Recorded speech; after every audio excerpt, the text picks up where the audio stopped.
नमस्कार मंडळी, गावाकडचे टेस्ट या यूट्यूब चॅनलवर आणि फेसबुक पेजवर तुम्हा सगळ्यांचं मनापासून स्वागत। मंडळी का नाही, आज आपल्या घरात असणारे मस्तपैकी का नाही साजूक तुपातलं नाजूक अशा पद्धतीचं का नाही बेसन लाडू। आता तुम्ही म्हणाल की मधीचं कसं काय, दिवाळी नाही दसरा नाही, आता मधीचं कसं काय या बनवल्यात। तर मंडळी कसं पोरं शाळेला चालल्यात हो, आता शाळेतनं मंडळी खेळून बागडून आलं आणि पावसा पाण्यात जर भिजून आलं का नाही, जरा वाऱ्याला जरा चालून आल्यामुळे भूक लागत असते। मग आल्या आल्या मंडळी का नाही असं काहीतरी मस्त दिलं की पोरं मस्त खाऊन पिऊन टुमटुमीत राहतात बघा, कसं म्हणतेस होय अगदी माझ्यासारखं। म्हणूनच मंडळी का नाही आज आपण बेसन लाडू बनवणार आहे, एकदम तुपातलं मस्त येलदोड बिलदोड घालून का नाही असा घरभर वास दरवळणार आहे की नाही लाडू झाल्यावर। तुम्ही शेवटपर्यंत व्हिडिओ बघाच। मग आता करूयात सुरुवात, कारभार नाही हो कसं म्हणतेस? हो चालते की कर चालू मग लगेच। हो ग्रामीण खाद्य संस्कृतीचे दर्शन घडवणारे मराठमोळे चॅनेल गावाकडची टेस्ट या चॅनलला सबस्क्राईब करा आणि बेल आयकॉन प्रेस करा। लाईक, शेअर आणि कमेंट करायला विसरू नका। तर आज आपण आहे ना तुपातील बेसन लाडू बनवणार आहोत। तर ते बेसन लाडू बनवण्यासाठी काय काय साहित्य लागतं ते आपण आता पाहूयात। हे बघा, आता आपण इथं बेसन पीठ घेतलेले आहे आणि बेसन पीठ आहे ना मी चाळून घेतलेले आहे आणि इकडे आपण हे पिठी साखर घेतलेले आहे आणि येलदोड आहे ना थोडंसं आहे ना पाट्यावरती वाटून घेतलेले आहे, थोडंसं बारीक करून घेतलेले आहे आणि इकडे तूप घेतलेले आहे। बघा, आता आपण चूल पेटवून घेऊया। बघा, आता चूल पेटवून घेतलेले आहे। आता आपण चुलीवरती आहे ना कढई ठेवूया। कढई आहे ना आपण थोडंसं गरम करून घेऊया। हे बघा, आता कढई गरम झालेली आहे, तर आपण ह्यातलं आहे ना तूप निम्मं घालूया थोडंसं आपल्याला। आणि ह्यामध्ये आहे ना आपल्याला आता बेसन पीठ आपण चाळून घेतलं होतं ना ते घालायचं, सगळं घालूया बेसन पीठ। आणि आपल्याला आहे ना हे तुपामध्ये चांगलंसं बेसन पीठ आहे ना भाजून घ्यायचं आहे। आता आपण थोडंसं तूप घालून भाजून घ्यायचं आणि नंतर आहे ना तसंच आपल्याला भाजून घेतानाच थोडं थोडं तूप घालून आहे ना आपल्याला ते भाजून घ्यायचं।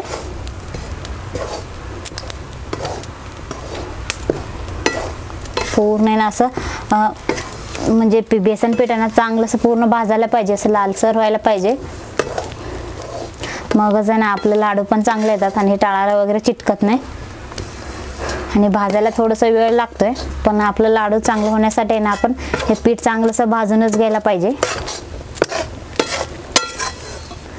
कमीत कमी 20 ते 30 मिनिट तर लागते हे पीठ भाजायला लाडूसाठी। आणि कंटिन्यू आहे ना पूर्ण असं आपल्याला सारखं असं हलवत राहायचं, जरा सुद्धा सोडायचं नाही, म्हणजे काय होते खाली पटकन आहे ना ते लालसर होते आणि तसंच आपण सोडलं तर त्यामुळे ना असं आपल्याला सारखं असं हलवत राहायचं, म्हणजे एकसारखंच आहे ना सगळं बेसन पीठ भाजतील। हे बघा, आता आपण तूप घालून ना 1-5 मिनिटं आपण हे भाजून घेतलेले आहे। तर आता आपल्याला आहे ना अजून थोडंसं आपण तूप घालूया आणि परत आपण आहे ना हे तुपामध्ये आपण भाजून घेऊया। थोडं थोडं घालून आहे ना आपल्याला चांगलंच हे बेसन पीठ आहे ना भाजून घ्यायचं, एकदम पण घालायचं नाही तूप। त्यामुळे असं आपल्याला थोडं थोडं तूप घालून आहे ना चांगलंच आपल्याला हे बेसन पीठ भाजून घ्यायचं। आणि हे गाठुळे वगैरे झालेलं असतं ते आपल्याला पूर्ण असं मोडून घ्यायचं आणि फोडून आहे ना असं आपल्याला चांगलंसं हे पीठ भाजून घ्यायचं। आणि चुलीत पण जाळ कमीच करायचं, कमी करूनच आहे ना आपल्याला हे चांगलंसं पीठ भाजून घ्यायचं। आणि अजून 1-5 मिनिटानंतर आहे ना अजून आपल्याला तूप आहे ना ह्यामध्ये घालायचं, थोडं थोडं घालून आहे ना आपल्याला ते बेसन पीठ चांगलंसं भाजून घ्यायचं। आपण बेसन पीठ किती भाजून घेतो ना तेवढं आपलं लाडू सुद्धा चांगलंसं येतोय। बघा, आता आपण परत 5 मिनिटं आहे ना चांगलंसं भाजून घेतलेले आहे। आता आपण हे राहिलेलं तूप आहे ना ह्यामध्ये घालूया आणि चांगलंसं आपण आहे ना भाजून घेऊया। पूर्ण असं आपल्याला सगळं असं खालीवर करून आहे ना हे बेसन पीठ चांगलंसं भाजून घ्यायचं। आता आपल्याला वाटत असेल पूर्ण हे बेसनमध्ये तूप मुरलेले आहे आणि हे लाडू वगैरे कसं बांधायचं, पण आहे ना नंतर हे चांगलंसं अजून 1-5-10 मिनिटं भाजलं ना म्हणजे पूर्ण आहे ना तूप सोडते आणि हे पीठ आहे ना बेसन पीठ पूर्ण असं वलसर होते। त्यामुळे आहे ना चांगलंसं आपल्याला भाजून घ्यायचं, तुम्हाला मी नंतर दाखवतेच। आपण 10 मिनिटं आहे ना चांगलंसं हे भाजून घेऊया, मग आहे ना पीठ नंतर आपोआप ते तूप सोडायला सुरुवात करते। हे बघा, तुम्ही बघू शकता बेसनाचा कलर सुद्धा बदललेला आहे आणि तुम्ही बघू शकता पूर्ण मगाशी पूर्ण असं पीठ कोरडं कोरडं वाटत होतं. आता बघा हे तूप सोडायला सुरुवात केलेली आहे, त्यामुळे तुम्ही असं दाणेदार दिसते. आता असंच आपण अजून एक 5 मिनिटं आपण भाजून घेतलं ना, पूर्ण म्हणजे आहे ना तूप सोडेल बेसन पीठ आणि चांगलं असं आहे ना हे पीठ वलसर होणार आहे. हे बघा आता बघू शकताय पूर्ण आहे ना तूप सुटलेले आहे हे बघा. आणि पूर्ण बेसन पीठ आहे ना चांगलं असं भाजलेले पण आहे आणि असं वलसर पण झालेले आहे. आणि तुम्ही बघू शकता चांगलं असं भाजल्यामुळं ना बेसन पीठ कलर सुद्धा बघू शकताय मस्त असं दाणेदार आहे ना. तर हे बेसन पीठ आहे ना लाडूसाठी तयार आहे. आता आपल्याला ह्यामध्ये काय करायचं आहे, थोडंसं आपल्याला आहे ना पाण्याचा शिपका मारायचा आहे, म्हणजे आपले लाडू आहे ना जाळीदार होतात, त्यामुळं मस्त होतात आणि टाळायला पण चिटकत नाही. त्यामुळं असं थोडंसं आपल्याला न कळत आहे ना पाणी मारायचं. हे बघा पाणी मारल्यामुळं कसं होतंय पीठ मस्त असं दाणेदार दिसतोय. आणि काही जणांचा असं प्रश्न असते की आपण तूप वगैरे घालून हे भाजून घेतलेले आणि पाणी का मारायचं आणि काय लाडू वगैरे खराब होते काय, तसं काहीच होत नाही. 1 महिनाभर ठेवलं तरी पण आहे ना बेसन लाडूला काहीच होत नाही. तर आता आपण आहे ना हे बेसन पीठ आपण खाली काढून घेऊया. आणि इकडे आपण फरात घेतलेले आहे, तर आपण हे फरातमध्ये आहे ना काढून घेऊया. आणि आपल्याला हे बेसन पीठ आहे ना पूर्ण असं गार करून घ्यायचं आहे. आता आपल्याला लगेच आहे ह्यामध्ये पिठी साखर वगैरे घालायचं नाही, थोडंसं गार झाल्यावरच आपल्याला ह्यामध्ये पिठी साखर आणि वेलदोडे वगैरे घालायचं आहे. आता काय होते गरम असताना आपण पिठी साखर घातलं ना ते पूर्ण पातळ होऊ शकते आणि आपल्याला लाडू बांधायला पण येणार नाही. त्यामुळं असं आपण हे बेसन पीठ अगोदर आहे ना गार करून घ्यायचं. आपण किती बेसन पीठ वगैरे भाजून घेतो ना तुपामध्ये तेवढं आपलं लाडू आहे ना चांगलंच होतात. हे बघा आता आपण हे बेसन पीठ आहे ना गार होण्यासाठी ठेवलं होतं, आता पूर्ण गार झालेले आहे. आता आपण ह्यामध्ये घालणार आहोत आपण पिठी साखर घालूया.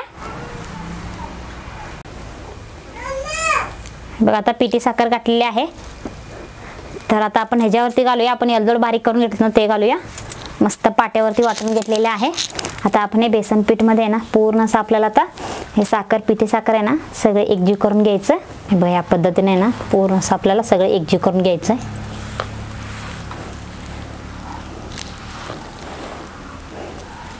असं आपल्याला ना पूर्ण सगळं आहे ना असं पिठी साखर एकजीव करून घ्यायचं आहे.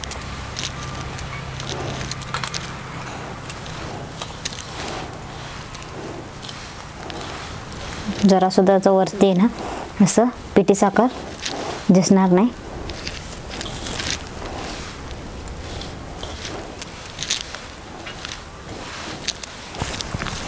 आता आपण सगळं आहे ना पिठी साखर घालून एकजीव करून घेतलेले आहे. आता आपण आहे ना लाडू वळून घेऊया. बघा आता एवढं घेतलेले आहे. आणि तुम्हाला मोठा लाडू पाहिजे असेल तर आहे ना तुम्ही म्हणजे जास्त सुद्धा धरू शकताय सारण, आणि बारकं लाडू पाहिजे असेल तर तुम्ही बारकं सुद्धा धरू शकताय. आणि आमच्या घरात तर लहान मुलं आहेत, त्यामुळं मी थोडंसं बारकंच लाडू बांधणार आहे.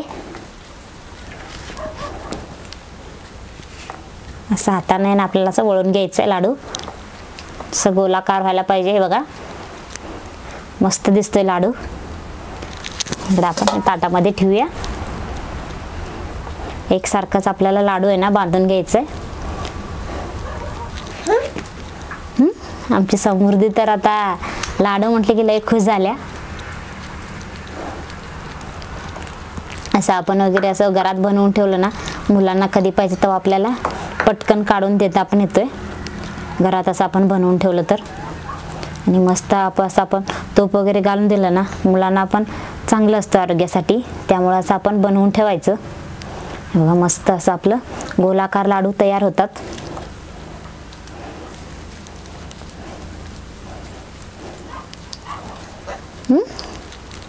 तू लाडू खाणार आहेस? खा. बघा आता आपण सगळं लाडू आहे ना असं बांधून घेतलेले आहे. मस्त गोलाकार आहे ना आपले लाडू तयार झालेले आहे. असं आपण या पद्धतीने करून घेतलं ना मस्त होतात लाडू. बांधायला पण चांगले येतो आणि टाळाला पण चिटकत नाही. असं ह्या पद्धतीने आपण बघा इथे लाडू बांधून घेतलेले आहे. दिसायला पण खूप छान दिसतात आणि खायला तर मस्तच आहे. तर मंडळी इकडे बघा मस्त पैकी नाही साजूक तुपातलं नाजूक लाडू झाल्यात. आता आपण टेस्ट करून बघूयात. खैर बरं नाही? हो घ्या की. सगळंच कसं एक घ्या घ्या, तुम्हाला कुठलं पाहिजे ते घ्या. होय होय. कुठलं बी घेतलं तरी बेसनचा लाडू असणार होय. बघतो मंडळी या मस्तपैकी आस्वाद घेऊयात. हो झालंय का जबरदस्त होय कारभार नाही हो तुझ्यासारखंच गोड झालेत बघ लाडू. होय आता पोरं बी सगळं येऊन गेलेत खायला. आणि टाळायला वगैरे चिटकत नाही ना बेसन. तोंडात टाकल्यावर इरगळ ते बघा लगेच. होय त्यामुळेच आपण आहे ना बेसन पीठ भाजून घेताना आपण चांगलंसं भाजून घ्यायचं तुपात, म्हणजे टाळायला वगैरे चिटकत नाही. खरं सांग काय हो कारभारने तुझा विषयच हार्ड आहे. तुम्हाला आवडलं ना मग काय विषय आहे का. तर मंडळी मला तर लाडू आवडलेले आहेत, पण तुम्हाला आवडलेत का नाही ते मात्र सांगा. अच्छा रेसिपी कशी वाटली सांगा. कारभारने जमलं का हे लाडू ते पण कमेंट करून सांगा. नाही तर मी म्हणायचो लय भारी झाल्यात. पण खरं तर मंडळी कारभारची बी चुका होऊ शकतात, त्यामुळं कमेंट करून सांगा. आणि आता आपण थांबतो इथंच, भेटूयात पुढच्या व्हिडिओमध्ये. तोपर्यंत पाहत राहा आपल्या हक्काचं गावाकडचं दादा वहिनींचं आणि आपल्या सगळ्यांचं गावाकडची टेस्ट हे यूट्यूब चॅनल. धन्यवाद. हा व्हिडिओ तुम्ही फेसबुकवर पाहत असाल तर आपल्या गावाकडची टेस्ट या फेसबुक पेजला लाईक व फॉलो करा. आणि हा व्हिडिओ यूट्यूबवर पाहत असाल तर आपल्या चॅनलला सबस्क्राईब करा आणि बेल आयकॉन प्रेस करा.